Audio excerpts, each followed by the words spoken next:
বিসমিল্লাহির রহমানির রহিম। আসসালামু আলাইকুম প্রিয় বন্ধুগণ, আমরা আজকে আলোচনা করব ইসলামের একজন খলিফা ওমর বিন আব্দুল আজিজ রাদিয়াল্লাহু তাআলা আনহু এর সম্পর্কে, এবং আজকে বিস্তারিত জানব তার শাসনামল। ওমর বিন আব্দুল আজিজ যখন খলিফা হলেন, বনু উমাইয়ার আগেকার খলিফাদের ঠাটবাট বাদ দিয়ে খোলাফায়ে রাশিদিনের মতো সাদাসিধে জীবন গ্রহণ করলেন। তার সুন্দর ব্যবস্থাপনায় সারা দেশে শান্তি ও সচ্ছলতায় ভরে উঠল। রাষ্ট্রের পক্ষ থেকে জাকাত আদায় করে দূর দূরান্তে গ্রামে পাঠানো হলো গরিবদের জন্য, কিন্তু সব টাকা সরকারি কোষাগারে ফেরত চলে আসলো। জাকাত নেওয়ার মতো লোক পাওয়া গেল না। একদিন দরবারের আমির উমরাগণ বসে অপেক্ষা করছিলেন। খলিফা আসতে দেরি হচ্ছে, সবাই চুপচাপ। এই সময় খলিফার ছেলে আব্দুল আজিজ বেরিয়ে আসলেন। তাকে খলিফা সম্পর্কে জিজ্ঞেস করা হলো। তিনি বললেন, আমার পিতা খেলাফতের বায়াত নেওয়ার পর থেকে ঘরে বেশি বেশি নামাজ পড়ছেন এবং কাঁদছেন। সব চাকর ও চাকরানীদের ছুটি দিয়ে দিয়েছেন।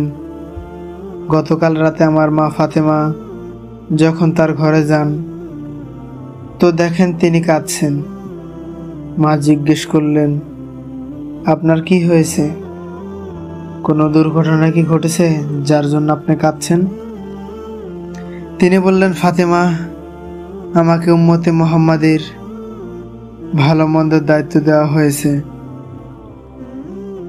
দুনিয়ার গরিব মিসকিন, ক্ষুধার্ত রোগী, মজলুম বৃদ্ধ, ধনী পরিবার, গরিব পরিবার এবং এ ধরনের লোকদের নিয়ে চিন্তা করলাম। আমার মনে হলো আমার রব কিয়ামতের দিন আমাকে প্রশ্ন করবেন তাদের ব্যাপারে।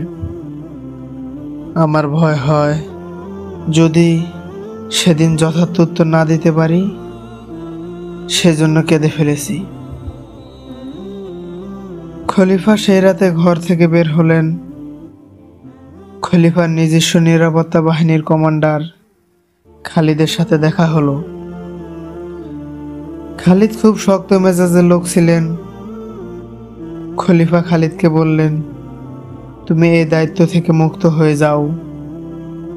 তারপর নিজে নিজে বললেন, হে আল্লাহ, আমি খালিদকে তোমার জন্যই এ পথ থেকে বিদায় দিচ্ছি, আর তাকে দায়িত্ব দিও না।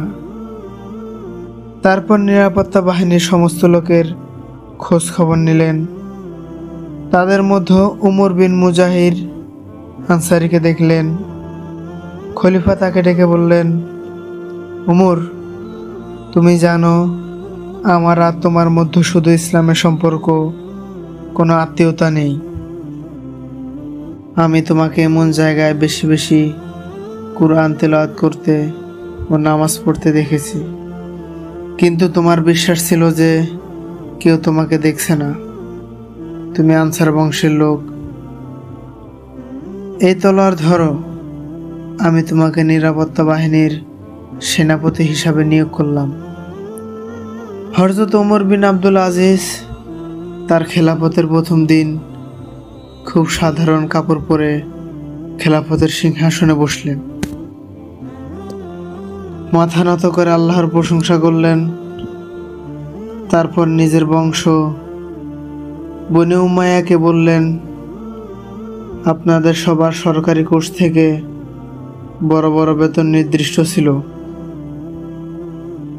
আমার মালের মধ্যে এর জন্য কোনো সুযোগ নেই। এই মালে আপনাদের ততটাই হক আছে যতটা রাষ্ট্রের শেষ সীমানায় বসবাসকারী লোকদের হক আছে। এই ধরনের কথা শুনে বনি উমাইয়া বংশের শাহজাদারা হতভম্ব হলো ও খুব হতাশ হলো। খলিফা বললেন, ফিতকের বাগান রাসূল সাল্লাল্লাহু আলাইহি সাল্লাম নিজের কাছে রেখেছিলেন।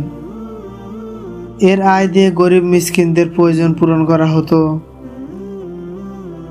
রাসূলের মেয়ে হযরত ফাতেমা রাদিয়াল্লাহু তাআলা আনহু নিজের জন্য চেয়েছিলেন, কিন্তু রাসূল সাল্লাল্লাহু আলাইহি সাল্লাম দেননি।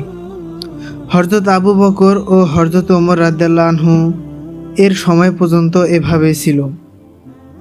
অতঃপর মারওয়ান এটি তার নিজের মালিকানায় নিয়ে নেয় এবং এখন এটা ওমর বিন আব্দুল পর্যন্ত পৌঁছেছে। আপনাদের সাক্ষী রেখে আমি সেই অবস্থায় এ বাগান ফিরিয়ে দিচ্ছি। একজন জিজ্ঞেস করলেন, আমিরুল মুমিনিন, এটা কি আপনার পরিবারের প্রথম সিদ্ধান্ত? খলিফা বললেন, না, আরও আছে। এরপর তিনি তার স্ত্রী ফাতেমা বিনতে আব্দুল মালিক বিন মারওয়ানের কাছে যান। তার কাছে তার বাপের দেওয়া অনেক সোনার অলংকার ও জহরত ছিল। খলিফা বললেন, হয় তুমি তোমার গহনাগুলো বাইতুল মালে জমা দাও, নাইলে আমাকে অনুমতি দাও, আমি তোমার থেকে আলাদা হয়ে যাই।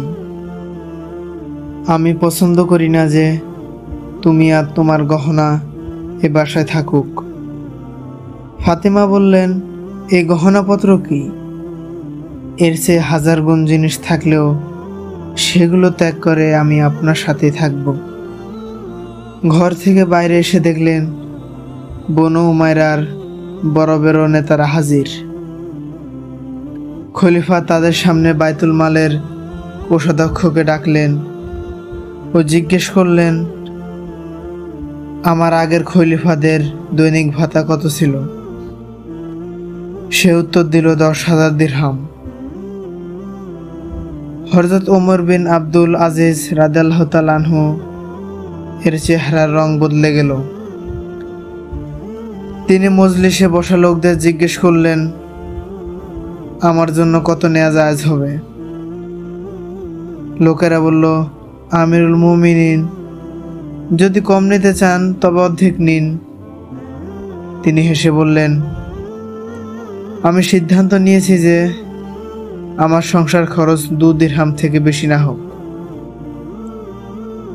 খলিফা এরপর তার নিরাপত্তা বাহিনীকে ডাকলেন। তাদের সংখ্যা ছিল 300-র বেশি। তাদের বেতন ভাতা ও উপহারের কোনো সীমা ছিল না। তিনি তাদেরকে বললেন, দিন ও শরীয়তের কারণে অত বেহিসাব খরচ বহন করা যাবে না। তোমাদের মধ্যে যারা 10 দিনারে চাকরি করতে রাজি তারা আমার সাথে থাকবে, আর যারা চায় না তারা চলে যেতে পারো। হযরত ওমর বিন আব্দুল আজিজ খলিফা হওয়ার সাথে সাথে প্রথমে নিজের ঘর, নিজের পরিবার, বংশ ও রাষ্ট্রের অফিসারদের ব্যাপারে যে ইনসাফপূর্ণ সিদ্ধান্ত নিলেন, তার খবর যখন সমস্ত রাষ্ট্রের দায়িত্বশীলদের কাছে পৌঁছালো, তখন সমস্ত জায়গায় এর প্রভাব পড়ল ও খেলাফতে রাশিদিনের যুগের মতো আবারও সুখ শান্তির হাওয়া বইতে লাগলো। ঠিক এভাবে যদি আমাদের দেশের রাষ্ট্রপ্রধান ও রাষ্ট্রের সকল বড় বড় দায়িত্বশীলেরা যদি ইনসাফপূর্ণ আচরণ করে এবং ইনসাফপূর্ণ কাজ করে, তাহলেও আমাদের দেশও খোলাফায়ে রাশিদিনের মতো এবং হযরত ওমর বিন আব্দুল আজিজ রাদিয়াল্লাহু তাআলা আনহুর মতো শান্তির হাওয়া বইতে থাকবে ইনশাআল্লাহ।